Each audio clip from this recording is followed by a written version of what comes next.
मैं 23 का था जब मैं अमेरिका पहुंचा, और पहुंचा ऐसे कि मैंने एक ईमेल लिखने में स्पेलिंग मिस्टेक कर दी। मैं आपको थोड़ा पहले से बताता हूँ, ये कहानी तब शुरू हुई, मैं 11 साल का था। हमारे घर में बड़ा कलेश रहता था, सामान्य से बहुत ज़्यादा।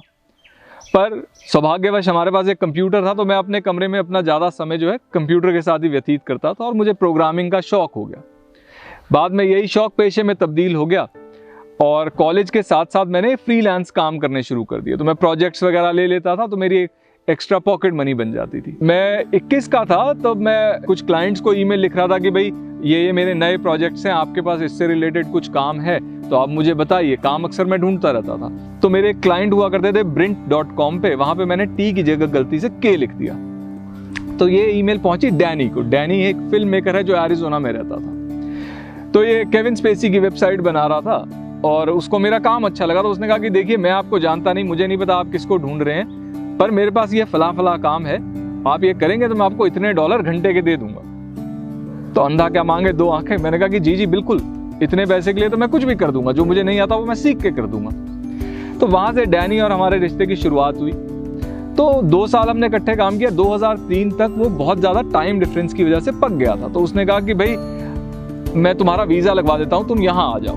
मैंने तो कभी अमेरिका जाने की सोच ही नहीं थी, क्योंकि ज़्यादातर कंप्यूटर इंजीनियर वगैरह होते हैं जो सोचते हैं। मैं तो आम ग्रेजुएट था, मुझे तो कुछ था, मुझे ये था कि भाई मेरे को अपना आज़ादी हो। आज़ादी मुझे बहुत पसंद थी कि भाई मैं किताबें पढ़ पाऊँ, थोड़ा कुत्ते वगैरह जो थे घर के नीचे उन्हें खाना वाना डाल पाऊँ, थोड़ा दोस्तों यार के साथ घूमें, और बस। पर मौका मिला तो हमने कहा कि ठीक है अमेरिका चलते हैं, क्यों नहीं, एक नया एक्सपीरियंस रहेगा। तो हम 2003 में अमेरिका पहुँच गए।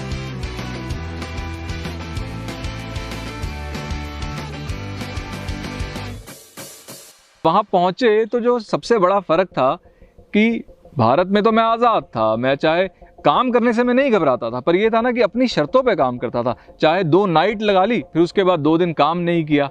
पर वहां अब रोज 8 घंटे की नौकरी थी। तो मैंने डैनी से भी ये शेयर किया कि डैनी मुझे तो नौकरी करने की आदत नहीं है। उसने कहा भाई थोड़ा टाइम तुम ट्राई करो।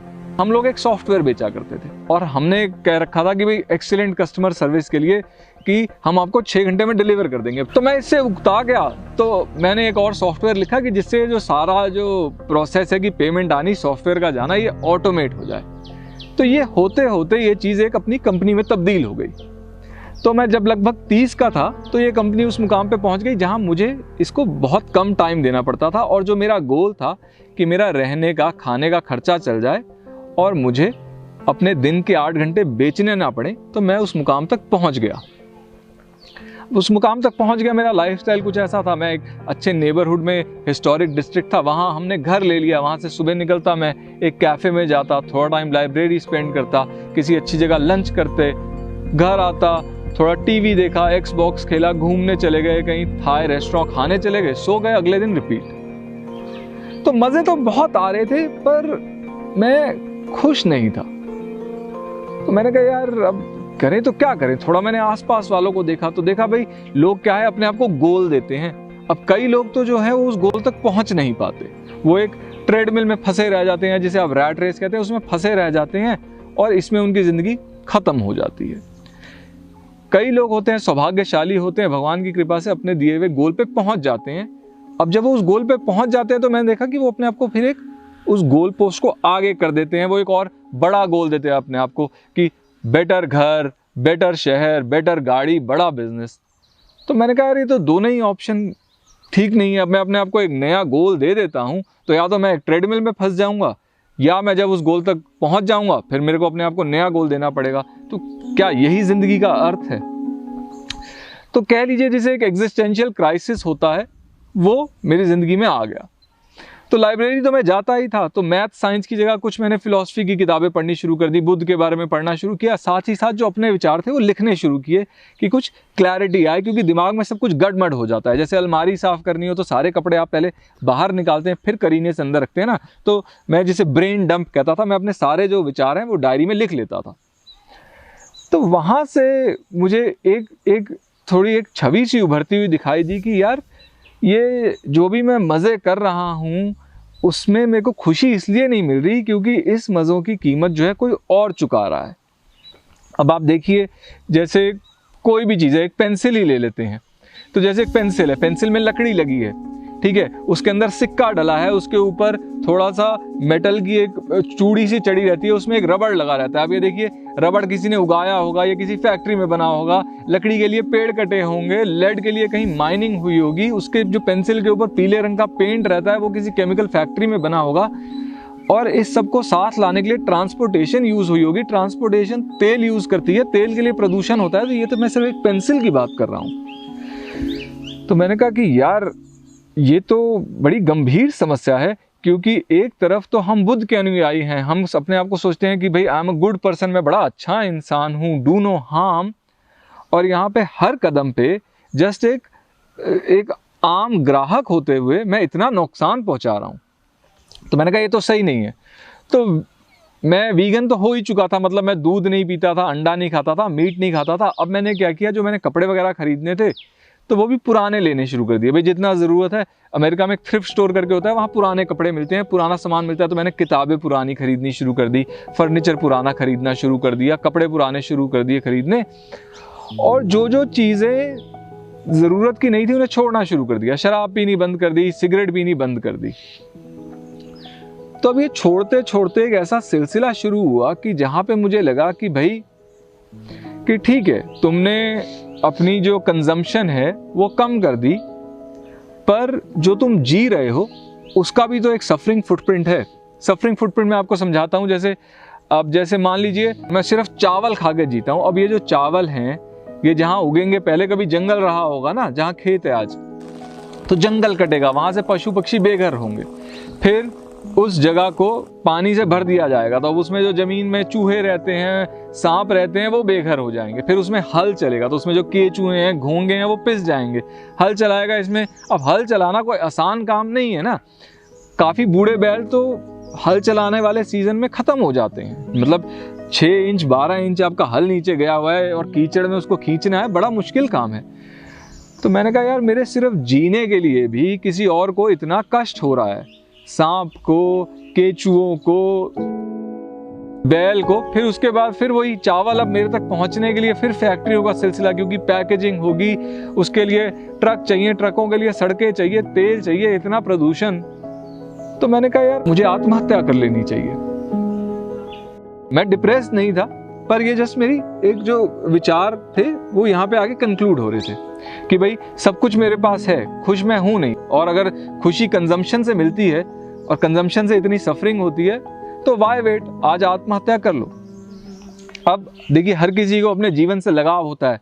चाहे जो मेरी लीनियर थॉट प्रोसेस है आत्महत्या की ओर इंडिकेट कर रही थी, मैं मरना चाहता नहीं था। तो मैंने कहा कि नहीं, मुझे थोड़ा और सोचना चाहिए, क्योंकि ये तो बड़ा फुल एंड फाइनल स्टेप रहेगा। फिर मैंने कहा कि यार, मैं अगर आत्महत्या कर लेता हूं तो दुनिया में 7 बिलियन और कंज्यूमर हैं, फैक्ट्रियां ज्यों की त्यों चलेंगी, सब कुछ ऐसे का ऐसा चलेगा और कुछ फर्क नहीं पड़ेगा। अगर मैं अपने जीवन की दिशा बदल देता हूं, अगर मैं अपनी लाइफ को रीपर्पस कर लेता हूं, तो ये जो संसार में इतनी सफरिंग हो रही है, एक तो कुछ सफरिंग नेचर में ही रहती है ना, और कुछ सफरिंग इंसान ने ऊपर से जोड़ दी। तो अगर मैं इसके अगेंस्ट काम करूं, सफरिंग कम करने के लिए काम करूं, तो मेरे जीवन का एक तात्पर्य रहेगा। तो मैंने कहा हाँ, इस हिसाब से तो जीना और लाइफ को रीपर्पस कर देना, सर्विस को डेडिकेट कर देना एक बेहतर प्रपोजल है मुकाबिल की हम आत्महत्या कर लें। तो मैंने कहा ठीक है, अच्छा काम करना है। अब बात ये आई कि भाई अच्छा काम, इसकी परिभाषा क्या है? क्योंकि देखिए, कई लोग कहेंगे कि आप किसी गांव में चले जाइए, वहाँ पे आर्थिक विकास कीजिए, ये एक अच्छी चीज़ है। पर मैंने कहा कि मान लेते हैं मैं किसी गांव जाता हूँ, उसका आर्थिक विकास करते हैं, और मान लेते हैं आर्थिक विकास में मुझे इतनी कामयाबी मिल जाती है कि मैं उस गांव को न्यूयॉर्क सिटी में तब्दील कर देता हूँ, तो क्या मैंने अच्छा काम किया होगा? दुनिया में एक और न्यूयॉर्क सिटी है, क्या ये असल में एक अच्छी चीज़ है? तो मैंने कहा यार, इस अच्छे को ना डिफाइन करना पड़ेगा, क्योंकि बिजनेस में क्या है कि आपके पास एक बड़ी ही परिभाषा होती है सटीक, कि ये जो फैसला है इससे आपके इतने पैसे आएंगे, और ये जो फैसला है इससे इतने आएंगे, तो ये फैसला ज़्यादा सही है। तो मैंने कहा कि यार, हमें कोई पैमाना ढूंढना पड़ेगा जो एकदम यूनिवर्सल हो, दुनिया में सब पे अप्लाई करता हो। तो वो मुझे पैमाना मिला कि अच्छाई का तो नहीं, बुराई का मिल गया, कि जो एक फिजिकल पेन है, जो शारीरिक दर्द है, इससे हर कोई पीछे हटता है। अब चाहे वो हिंदू हो या मुस्लिम, अमेरिकी हो या हिंदुस्तानी, आदमी हो, औरत हो, गाय हो या कुत्ता हो, केचुआ हो, इंसान हो, हर कोई दर्द हो, पिन चुभा हो तो ऐसे हाथ हटा लेगा, पीछे हो जाएगा। तो मैंने कहा यानी कि शारीरिक जो दर्द है ये एक क्लियर कट एब्सोल्युटली बैड चीज़ है। तो यानी कि शारीरिक दर्द को हम ख़त्म करें तो ये एब्सोल्युटली गुड है। तो मुझे अपनी परिभाषा मिल गई। अब ये जो मेरा एग्जिस्टेंशियल क्राइसिस था, इसको लेके डॉक्टरी सलाह तो ये थी कि एंटी डिप्रेसेंट्स ले लो और इसको दबा दो, पर मैंने ऐसा नहीं किया। मैंने इसे एम्ब्रेस किया और मैंने भारत का रुख किया। मैंने कहा कि भाई भारत में जब लोग हैं, जब वो सत्य की खोज में निकलते थे तो वो पहाड़ों की ओर चले जाते थे। मैं अमेरिका में हूँ तो मैं भारत की ओर तो चलूँ। तो मैं यहाँ आया। अब यहाँ मैं अलग अलग चीज़ें ट्राई कर रहा था, तो मुझे ध्यान आया कि जब मैं छोटा था तो मैं ऑरोविल नामक एक शहर है उससे बड़ा प्रेरित था। मेरे पिताजी ने वहाँ काम किया था तो मैं वहाँ जाना चाहता था और मैं वहाँ कभी गया नहीं। तो मैंने कहा चलिए वहीं चलते हैं, शायद वहाँ पे मुझे कोई जवाब मिले। मैं इस समय 32 का था, 2012 अगस्त की बात है। तो मैं ऑरोविल पहुँचा, वहाँ मैंने एक पोस्टर देखा। वो लॉरेन नामक एक लेडी के बारे में था। वो 60 साल से ऊपर थी, बहुत बीमार रहती थी और वो 40 से 60 कुत्तों की मदद कर रही थी। और उनके पास पैसे भी नहीं थे। वो जो रेस्टोरेंट वगैरह है वहाँ से झूठन इकट्ठी करती थी और उसको साफ करती थी कि भाई इसमें किसी ने प्लास्टिक का फोर्क तो नहीं डाल दिया, गलती से साबुन या कागज तो नहीं आ गया, और फिर ये कुत्तों को खिलाती थी। तो मैंने लॉरेन की मदद करनी शुरू की और लॉरेन ने मुझे प्रेरित किया। और मैं जो मेरा बचपन का एक सपना था कि मैं जानवरों की मदद करूँ। मैं जब जानवर कहता था बचपन में, मेरा मतलब था गली के कुत्ते, कि भाई मैं उनको खिलाऊं, उनकी मदद करूं। लॉरेन के साथ कुछ महीने काम करने के बाद मैं वापस दिल्ली आया। तो मैंने भी अब कुत्तों को खाना वगैरह खिलाना शुरू किया और किसी को अगर चोट लगी होती थी तो थोड़ा खुद ट्रीटमेंट किया, या थोड़ा संजय गांधी करके हमारे घर के पास एक शेल्टर है वहां ले जाते थे। अब मुझे पता था कि भाई मैं एक एक की मदद कर रहा हूँ, कोई बड़ा महान काम नहीं कर रहा। मुझे पता था कि हर एक के पीछे दसियों लाखों ऐसे जानवर हैं जिनकी मदद नहीं हो रही, जो दड़बे में मुर्गियां बेचारी होती हैं, जो गाय कहीं छोटी रस्सी पे बंधी हैं। पर मैंने कहा कि भाई ये जो पहाड़ जैसी समस्या है जिस बारे में तुम कुछ नहीं कर सकते, उस बारे में मत सोचो, जो कर सकते हो उस पर फोकस रखो। तो वो मैंने रखा। अब इसी के साथ साथ एक चाहत थी, ये काम से रिलेटेड नहीं था, एक चाहत थी, एक रोमांटिक सपना कह लीजिए कि भाई शहर में नहीं रहना, शहर से बाहर रहना है। तो मैं जमीन भी खोज रहा था। तो वो जो जमीन की खोज थी, हमने घर बनाने के लिए पैसे इकट्ठे कर रखे थे। एक दिन एक दिमाग में आइडिया आया कि यार हम यही करते रहें, हम रेस्क्यू करें, हम जानवरों की मदद करें, पर इस तरह करें अगर कि और लोग भी प्रेरित हों, और लोग भी हमारे साथ जुड़ जाएं, तो ये ही चीज कितने बड़े स्केल पे की जा सकती है। क्योंकि मैं अपनी लाइफ की दिशा से तो खुश था और बिल्कुल सेटिस्फाइड था, पर जो मेरा इम्पैक्ट था ना, जितना मैं डिफरेंस कर पा रहा था इन जिंदगियों में, उससे मैं पूरा सेटिस्फाइड नहीं था। तो ये दोनों चीजें कंबाइन करके पीपल फार्म का आइडिया आया कि ठीक है, हम घर बनाएंगे, शहर से बाहर बनाएंगे, पर उस घर का मकसद ये नहीं होगा कि हमारा मास्टर बेडरूम हो, स्विमिंग पूल हो, मीडिया रूम हो जिसमें खूब बड़ा टीवी लगा हो, मतलब हम एकदम फार्म हाउस में रहें। नहीं, हम उसमें स्विमिंग पूल की जगह काउ शेड बनाएंगे, हम मास्टर बेडरूम की जगह क्लिनिक रखेंगे, हम एक मीडिया रूम की जगह वॉलंटियर्स के लिए कमरे बनाएंगे। तो यहाँ से पीपल फार्म की शुरुआत हुई। तो 2014 में दिसंबर 9 की बात है, हम यहाँ आए और हमने कंस्ट्रक्शन शुरू की। तो पहले तो बिल्कुल एकदम जंगली सा था, यहाँ पे लोग कूड़ा वगैरह फेंकते थे, कॉर्न का, मक्की का एक पैच था जो अबैंडन्ड सा था। हमने इस जगह को साफ करना शुरू किया, पहले बाउंड्री वॉल लगानी शुरू की। जब हम दिल्ली से आए तो हमारे साथ 4 कुत्ते थे, जब यहाँ पे पहुंचे 2 कुत्ते और रेस्क्यू कर लिए, एक खच्चर रेस्क्यू कर लिए, एक बैल रेस्क्यू कर लिया। अब कुछ भी हमारे पास था नहीं, तो तिरपाल वगैरह लगा के हमने इनको रखने की जगह बनाई। हम खुद एक ऐसे कच्चे घर में रह रहे थे जहाँ पानी वगैरह भी बाल्टी से भर के लाना पड़ता था। तो इस तरह पीपल फार्म की शुरुआत हुई। मैं आपको एक मजे की बात बताता हूँ। मैं 21 का था तो मैं खुश होने के लिए टीवी की ओर देखता था कि भाई टीवी पे जो ये लोग हैं बड़ा खुश दिखते हैं, ये क्या कर रहे हैं, ये क्या पहन रहे हैं, ये सिगरेट कैसे पीते हैं, ये खाना क्या खाते हैं, ये दिखते कैसे हैं। और मैं उसको रूबरू कॉपी करने की कोशिश करता था। सिगरेट भी उसी स्टाइल से पीता था, उठता बैठता भी था उसी तरह से, वैसा ही दिखने की कोशिश भी करता था। बचपन से मुझे था कि मैं अच्छा इंसान हूं, मुझे पता था डू नो हार्म, पर टीवी से प्रेरित होकर बहुत ज्यादा मैं कंजम्पशन के पीछे भागता था। टीवी ने मुझे यकीन दिला दिया था कि consumption is the way to happiness, ये तुम कंज्यूम करोगे तो ही तुम हैप्पी होगे।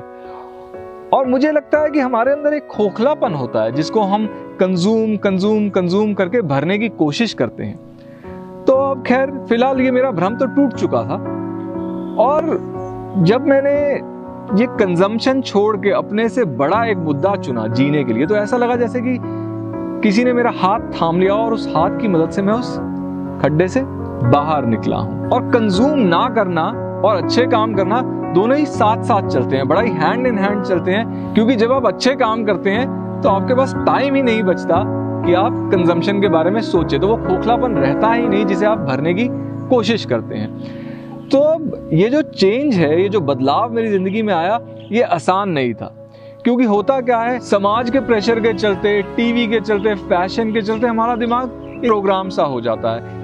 हम ये जो कंफर्ट है, कन्वीनियंस है, प्लेजर है, मतलब जो सुविधाएं हैं और जो मजे करने की प्रवृत्ति है, इसको खुशी से जोड़ना शुरू कर देते हैं। मतलब ये चीजें हमें खुश करती नहीं है, पर हमें लगता है ऐसा कि ये चीजें हमें खुशी देती हैं, तो हम वो चीजें करते हैं जो हमें अच्छा महसूस कराती हैं बनिस्बत की वो जो चीजें अच्छी हैं।